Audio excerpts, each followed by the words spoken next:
వాడికి పునరావాసం,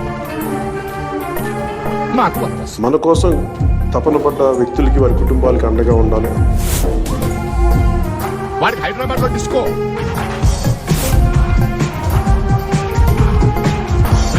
నాకు క్షేత్రస్థాయిలో పునరావాసం. ముఖ్యంగా పోరాట యాత్ర చేస్తున్నప్పుడు చాలా మంది ప్రమాదాలకు గురవడం, తర్వాత వ్యక్తిగతంగా మనకున్న నాయకులు ఆ రోజున పక్కన ఉన్న వాళ్ళు సహాయాలు అందించడం, ఇవన్నీ చూసి క్రియాశీలక సభ్యత్వం తీసుకునే సమయంలో వారికి ఏదైనా బీమా పథకం అమలు చేయొచ్చు, దాని మీద సాధ్యాసాధ్యాలు చూడండి అంటే దాదాపు 1,00,000 మంది పైచిలకు అందరికీ కూడా నరకం బీమా చూపించాలని కొయ్య భాషలో పథకం చెప్పారు. ఆయన కొనబట్టి